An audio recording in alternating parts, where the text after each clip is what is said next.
Hi friends, Karthi Revathi சீரியலை பற்றி தான் நம்ம இந்த வீடியோக்குள்ளே நம்ம பார்க்க போகிறோம். வாங்க நம்ம வீடியோக்குள்ளே போகலாம். சாமுண்டீஸ்வரி பார்த்தோம்னா நாளைக்கே ரேவதிக்கும் மருதுவுக்கும் கல்யாணம் பண்ணியே தீரணும் அப்படின்னு சூரியகலாட்ட சொல்லிடுவோம். இதை கேட்டதுமே சூரியகலா ஃபஸ்ட்டு கொஞ்சம் அதிர்ச்சி அடைகிறாங்க.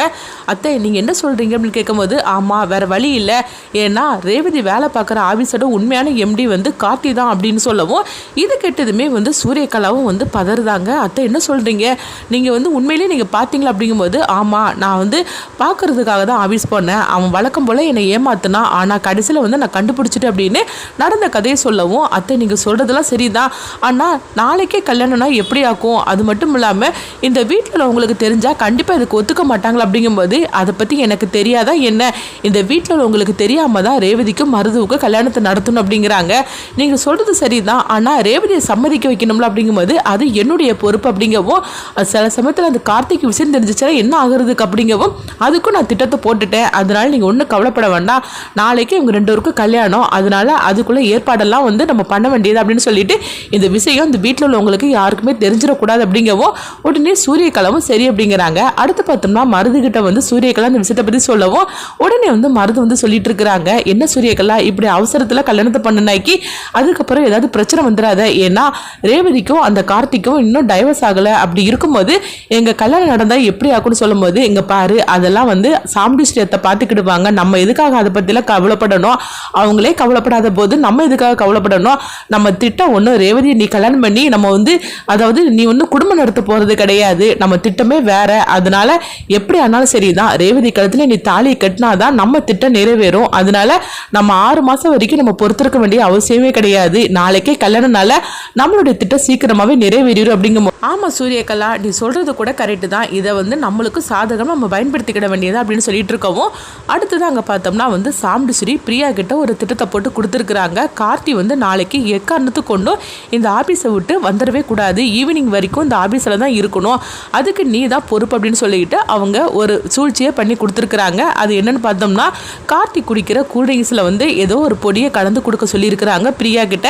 இதை கொடுத்துட்டாக்கி அவனால் சாயந்தரம் வரைக்கும் தூங்கின மாதிரி தான் இருக்க முடியும், அதனால எப்படினாலும் சரிதான் சாயந்தரம் வரைக்கும் அவனால் ஆஃபீஸ் விட்டு வர முடியாது, இது உன்னுடைய பொறுப்பு தான் அப்படின்னு பிரியா கிட்ட சொல்லியிருக்கனால பிரியாவும் அந்த வேலையை நான் பார்த்துக்கிட்டது அப்படின்னு சொல்லி இருக்கிறாங்க. அடுத்தது சாமுண்டீஸ்வரி பிரியாவுக்கு ஃபோன் பண்ணுறாங்க, எங்க பாரு பிரியா, நான் சொல்லக்கூடிய கரெக்டான நேரத்தில் நீ இந்த மாதிரி நீ செஞ்சிடணும் அப்படிங்கும்போது, மேடம் நீங்கள் கவலைப்படாதீங்க, நீங்கள் சொன்ன மாதிரி நான் செஞ்சிருந்தேன், அதுதான் நீங்கள் எனக்கு கார்த்தியை கல்யாணம் பண்ணி வைக்கிறேன்னு சொல்லியிருக்கிறீங்களா, அதுக்காக நான் எந்த இலைக்குனாலும் நான் போக தயாராக இருக்கிறேன் அப்படின்னு பிரியா சொல்லவும், இது கிட்டதுமே சாமுண்டீஸ்வரி கார்த்தியோட வேலையை இந்த பிரியா பார்த்துக்கிடுவா, அதனால கார்த்தி பற்றி நம்ம கவலைப்பட வேண்டிய அவசியம் இல்லை, அதே மாதிரிக்கு இந்த வீட்டில் உங்களுக்கு தெரியாம தான் நம்ம அங்கேருந்து போய் ஆகணும் அப்படின்னு சொல்லிட்டு இந்த வேலையை நம்ம பார்த்துக்கிட வேண்டியது அப்படின்னு சாமுண்டீஸ்வரி நினச்சிருந்தாங்க. அடுத்த நாள் ஆனதுமே பார்த்தோம்னா சாமுண்டீஸ்வரி ரேவதியை கூப்பிடவும் உடனே ரேவதியை வராங்க. சொல்லுங்கம்மா அப்படிங்கும்போது, இங்கே பாரு ரேவதி, இன்னைக்கு ஒரு ஃபங்க்ஷன் இருக்குது, அதனால் கண்டிப்பாக நீ ஆகணும் அப்படின்னு சொல்லும் போது, எங்கம்மா போகிற அப்படிங்கும்போது, அதை நான் போகும்போது சொல்கிறேன், அதனால் இந்த புடவையை நீ கட்டிட்டு வா அப்படிங்கவும்,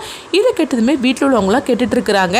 எங்கே நீங்கள் போகிறீங்க அப்படின்னு சொல்லி கேட்டுட்டு இருக்கும்போது, இங்கே பாருங்கள் ஒரு கோயிலில் ஒரு ஃபங்க்ஷன் இருக்குது, அது மட்டும் இல்லாமல் மருதுவுக்கும் ரேவதிக்கும் ஒரு பூஜை பண்ணணும்னு சொல்லி நான் நினச்சிருக்கிறேன், அவங்க கல்யாணத்துக்கு முன்னாடி ஒரு பூஜை செய்யணும், அதுக்காக தான் அவங்க 2 பேரையும் நான் அழைச்சிட்டு போகிறேன் அப்படின்னு சொல்லவும், அப்போ நாங்களாம் வர வேண்டாமா அப்படின்னு ரோஹிணி மயில்வாகனும் கேட்கும் போது, இல்லை அது நாங்கள் மட்டும் போயிட்டு வரோம் அப்படின்னு சொல்லிட்டு அவங்க உடனே ரேவதியை அழைச்சிட்டு போகிறாங்க. அப்போ இவங்க 4 பேர் மட்டும் போகவும், இது பார்த்தோம்னா மயில்வாகனம் ரோஹிணி ராஜராஜன் இவங்க 3 பேருக்குமே சந்தேகத்தை ஏற்படுத்துது.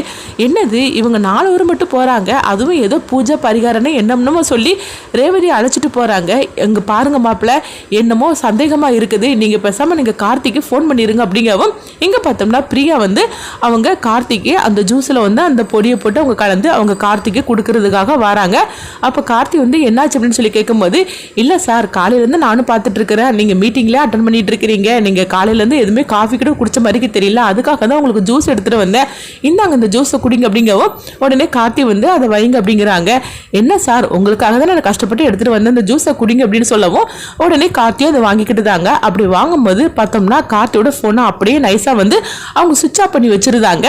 இது கார்த்தி இதை கவனிக்கவே இல்லை. அப்போ அந்த ஜூஸை வந்து கார்த்தி குடிக்கிற மாதிரிக்கு போகவும் அப்போ பிரியா வந்து அங்கே நின்று பார்த்துட்டு இருக்கும்போது கார்த்தி வந்து சொல்கிறாங்க, உங்ககிட்ட நான் ஒரு ப்ராஜெக்ட் கொடுத்தோம்ல அது செஞ்சிட்டிங்களா அப்படிங்கும்போது, இல்லை சார் அதை தான் செஞ்சுட்டு இருந்தேன் அப்படிங்கவும், சரி எனக்கு அவசரமாக அது வேணும் நீங்கள் போய் செய்யுங்க அப்படிங்கவும், உடனே பிரியாவும் சரி எப்படி இருந்தாலும் சரி தான் ஜூஸை குடிக்கிறதுக்கு தான் போக போகிறாரு அப்படின்னு சொல்லிட்டு இருக்கும்போது கார்த்தி வந்து அது குடிக்கிறதுக்காக அந்த வாயில் வந்து அது வந்து கப்பை வைக்கவும் அவர் குடிச்சிட்டாரு அப்படின்னு சொல்லிட்டு அவங்களும் போயிருந்தாங்க. போனதுக்கப்புறம் பார்த்தோம்னா கார்த்திக்கு வந்து அவங்க அந்த ஜூஸை குடிக்காமல் அப்படியே வச்சுருந்தாங்க. அப்படி வைக்கும் போது பார்க்கும்போது அவங்க அடுத்தது வேலையில் வந்து அவங்க ஈடுபடவும் இங்கே பார்த்தோம்னா மயில்வாகனை வந்து கார்த்திக்கு ஃபோன் பண்ணுறாங்க. அப்போ கார்த்தி ஃபோன் வந்து சுவிட்ச் ஆப்னு வரவும் இதனால வந்து அவங்க மயில்வாகன் வந்து சொல்லிட்டு இருக்கிறாங்க, என்னன்னு தெரியலையே சகல இந்த மாதிரிலாம் ஃபோனை சுவிட்ச் ஆஃப் பண்ண மாட்டார் அப்படிங்கும்போது, மாப்பிள்ளை சீக்கிரமாக வந்து எப்படியாவது சின்ன மாப்பிள்ளைக்கு இந்த தகவலை சொல்லணும், இவங்க ஏதோ தப்பான ஒரு முடிவு எடுக்கிற மாதிரிக்கு தெரியுது, எனக்கு வர பதட்டமாக இருக்குது அப்படிங்கும். இப்போ ரோஹிணி சொல்கிறாங்க, ஆமாங்க அப்பா சொல்கிறது கரெக்டு தான், அம்மா ரேவதியும் அந்த மருதையும் அழைச்சிட்டு போகிறத பத்தைக்கு ஏதோ பூஜை பரிகாரம்லாம் பண்ணின மாதிரிக்கு தெரியல, அவங்க ஏதோ ஒரு திட்டத்தோடு தான் போகிற மாதிரிக்கு தெரியுது அப்படின்னு சொல்லிட்டு இருக்கவும், அடுத்ததான் அங்கே பார்த்தோம்னா நம்ம ஃபோன் பண்ணிகிட்டே இருக்கிறோம், சகல வரை எடுக்கவே மாட்டுக்கார் அப்படின்னு சொல்லிட்டு இருக்கும்போதே அப்போ அங்கே இளையராஜா வராங்க. அப்போ வந்து பார்த்தோம்னா அந்த ஜூஸ் அங்கே இருக்குது, என்னது ஜூஸ்லாம் இருக்குது அப்படிங்கும்போது, என்னாச்சு எனக்காக தான் வந்து பிரியா போட்டு கொடுத்தா, அதை நான் குடிக்கிறதுக்கு முன்னாடி வேலை வந்தனால வச்சுட்டு அப்படிங்கிறாங்க. அப்போ இளையராஜா அந்த ஜூஸை பார்த்துட்டு இருக்கவும், என்னடா உனக்கு ஜூஸ் வேணுமா இந்த எடுத்து குடிச்சிக்கோ அப்படின்னு சொல்லவும், உடனே இளையராஜாவும் தேங்க்ஸ் மாப்பிள்ள அப்படின்னு சொல்லிட்டு அந்த ஜூஸ் எடுத்து அவங்க குடிச்சிருந்தாங்க. அடுத்ததாக பார்த்தோம்னா வந்து கார்த்தி வந்து தன்னுடைய மொபைல் எங்கே அப்படின்னு சொல்லிட்டு அவங்க பார்க்குறாங்க. மொபைல் பார்க்கும்போது சுவிட்ச் ஆஃப் பண்ணி இருக்குது, என்னது மொபைல் சுவிட்ச் ஆஃப் பண்ணி இருக்குது அப்படின்னு சொல்லிட்டு உடனே அவங்க கார்த்தி பார்த்தோம்னா அந்த மொபைலை வந்து அவங்க ஆன் பண்ணுறாங்க. அப்போ கார்த்திக்கு மொபைல் எப்படி சுவிட்ச் ஆஃப் பண்ணியிருக்குது அப்படின்னு சொல்லிட்டு இருக்கும்போது பார்க்கும்போது மயில்வாகனும் ஃபோன் பண்ணுறாங்க. உடனே சொல்லுங்க அப்படிங்கும்போது, இவ்வளோ நேரம் கார்த்தி உனக்கு தான் நான் பண்ணிகிட்டே இருந்தேன், ஆனால் ஃபோன் சுவிட்ச் ஆஃப்னு வந்துக்கிட்டே இருந்தது அப்படின்னு சொல்லிட்டு இருக்கவும், இது கிட்டதுமே கார்த்தி என்னாச்சு அப்படிங்கிறாங்க. அப்போ உடனே வந்து மயில்வாகனும் நடந்ததெல்லாம் சொல்லவும், இது கிட்டதுமே கார்த்திக்கு என்னாச்சுது இந்த மாதிரிக்கு வந்து நடந்திருக்குது அப்படின்னு சொல்லிட்டு கார்த்தி பதற ஆரம்பிச்சிருந்தாங்க. அடுத்தது நான் பார்க்குறேன் அப்படிங்கும்போதே அப்போ உடனே இளையராஜாவை பார்க்குறாங்க. இளையராஜா வந்து அந்த ஜூஸை குடிச்சு முடிச்சதுமே அப்படியே கீழே விழுந்து தூங்கின மாதிரிக்கு ஆகுறாங்க. இதனால கார்த்திக்கு பார்க்கும்போது எல்லாமே சந்தேகமாக வருது. அப்போ உடனே வந்து கார்த்தி இளையராஜாவை கூப்பிட்டுட்டே இருக்கிறாங்க. ஆனால் இளையராஜா வந்து தூக்கத்தில் இருக்கிறனால கார்த்திக்கு என்ன நடந்ததே தெரியல. அப்போ அவங்களுக்கு சந்தேகம் வந்துடுது, அதாவது இந்த பிரியா தானே இந்த ஜூஸை கொண்டு கொடுத்தா, அதை குடிச்சதுமே இந்த மாதிரி இருக்குது, அது மட்டும் இல்லை அவள் தான் நம்ம ரூமுக்கு வந்ததுக்கு பிறகு தான் ஃபோன் வந்து சுவிட்ச் ஆஃப் ஆகிருக்குது, அப்போ ஆக மொத்தத்தில் ஏதோ ஒரு தப்பு நடக்குது அப்படின்னு சொல்லிட்டு கார்த்தி பார்த்தோம்னா பிரியாவை கூப்பிடவும் உடனே பிரியாவும் வராங்க. வந்ததுமே கார்த்தி வந்து அப்படியே வந்து அவங்க தன்னுடைய குரலை வசதி கேட்டுட்டு இருக்கிறாங்க. இனி இப்போ என்ன பண்ணுன ஜூஸில் என்ன போட்டு கொடுத்து அப்படின்னு சொல்லி கேட்டுட்டு இருக்கவும், ஐயோ நம்ம கொடுத்த ஜூஸை இவர் குடிக்கல அப்படின்னு சொல்லிட்டு இருக்கும்போது அங்கே பார்க்கும்போது வந்து அவங்க ராஜா வந்து கீழே விழுந்து கிடக்குறாங்க. இங்கே பாரு, நீ தான் இப்போ இந்த இதுக்குள்ளே வந்துட்டு போன என் ரூமுக்குள்ளே, நீ வந்துட்டு போனதுக்கு அப்புறமா தான் என் ஃபோன் சுவிட்ச் ஆஃப் ஆகிருக்குது, அதே மாதிரிக்கு அவனுக்கு ஜூஸில் வந்து அதாவது ஜூஸ் எனக்கு போட்டு கொடுத்தேன், அதை வந்து நான் குடிக்கிறது பேர் ராஜாவுக்கு கொடுத்தேன், அவன் இந்த மாதிரி கீழே விழுந்துருக்கிறான், இப்போ நீ உண்மையை சொல்ல போறியா இல்லைன்னா இப்பவுமே நான் உன்னை பற்றி கம்ப்ளைண்ட் கொடுக்கட்டுமா அப்படின்னுக்கவும், ஐயோ சார் அப்படிலாம் நீங்கள் செஞ்சிடாதீங்க அப்படிங்கிறாங்க. உண்மையை சொல்றியா இல்லைன்னு சொல்லி கேட்கும்போது உடனே பார்த்தோம்னா பிரியா நடந்த எல்லா உண்மையை சொல்லியிருந்தாங்க. சாமுண்டீஸ்வரிக்கு வந்து நீங்கள் தான் எம்டிங்கிற விஷயம் தெரிஞ்சு போச்சுது, அதனால வந்து இந்த மாதிரிக்கெல்லாம் வந்து அவங்க பண்ண போகிறாங்க அப்படின்னு சொல்லவும், இதை கேட்டதுமே கார்த்தி அப்படியே வந்து துடிச்சிருந்தாங்க. என்ன சொல்லிட்டு இருக்கிறேன்னு கேட்கும்போது, ஆமாம் சார் நான் அவங்க மேலே ஆசைப்பட்டேன், அதை அவங்களுக்கு சாதகமாக பயன்படுத்தி அவங்க இந்த மாதிரிக்கு வந்து உங்களுக்கு ஜூஸில் இதை போட்டு கொடுக்க சொன்னாங்க, அதுதான் நானும் பண்ணிட்டேன் அப்படின்னு சொல்லவும், இதை கேட்டதுமே கார்த்தி அப்படியே வந்து பிரியாவை அடிக்கிறதுக்காக வராங்க. உடனே வந்து பார்த்தோம்னா கார்த்தி வந்து அவங்க மயில்வாகனத்துக்கு ஃபோன் பண்ணுறாங்க. இந்த மாதிரிக்கு ரேவதிக்கும் மருதுவுக்கும் கல்யாணம் பண்ணுறதுக்காக தான் அத்தை அழைச்சிட்டு போயிருக்காங்க அப்படிங்கும்போது, என்ன சகல நீ சொல்லிட்டு இருக்கிற அப்படின்னு கேட்கவும் உடனே வந்து அவங்க கார்த்திக் நடந்ததெல்லாம் சொல்லிட்டு இருக்கிறாங்க. நான் தான் வந்து எம்டிங்கிறத அத்தை கண்டுபிடிச்சிட்டாங்க, அதனால தான் அவங்க உடனே வந்து அவங்க 2 பேருக்கும் கல்யாணம் பண்ணுறதுக்காக இந்த ஏற்பாடெல்லாம் பண்ணியிருக்கிறாங்க அப்படின்னு சொல்லவும், இதை கேட்டதுமே வந்து அவங்க மயில்வாகனம் அதிர்ச்சி அடைகிறாங்க. சகல இப்போ என்ன பண்ணுற அப்படின்னு கேட்கும்போது, நாங்கள் தான் போயிட்டு இருக்கிறேன் நீங்களும் வந்துருங்க அப்படிங்கவும், அப்போ மயில்வாகனம் நடந்த கதையெல்லாம் வந்து அவங்க ராஜராஜன்டே ரோஹிணிட்டு சொல்கிறாங்க. இதை கிட்டதுமே வந்து அவங்க எல்லாருமே வந்து அதிர்ச்சி அடைகிறாங்க. ஐயோ என்ன மாப்பிள்ள, அப்போ சாமுண்டீஸ்வரி கண்டுபிடிச்சதுனால தான் இந்த மாதிரிக்கு ரேவதிக்கும் மருதுவுக்கும் கல்யாணம் பண்ணுறதுக்காக அழைச்சிட்டு போயிருக்காள் அப்படிங்கும்போது, ஆமாம் மாமா மாப்பிள்ளை வந்து அவர் சகலை வந்து கண்டுபிடிச்சிட்டாரு, அவர் நேரம் அங்கே தான் போகிறாரு, நான் அங்கே கிளம்புறேன் அப்படின்னு சொல்லிட்டு அவங்க எல்லாருமே அங்கே கிளம்பி போகிறாங்க.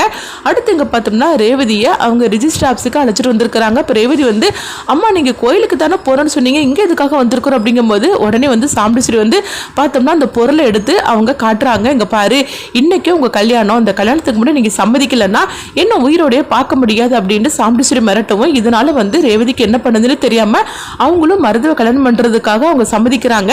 அடுத்தது கண்டிப்பாக வந்து கார்த்தி எப்படியே காப்பாற்றிடுவாங்க. அடுத்தது என்னெல்லாம் நடக்க போகுதுங்கிறத வெயிட் பண்ணி பார்க்கலாம்.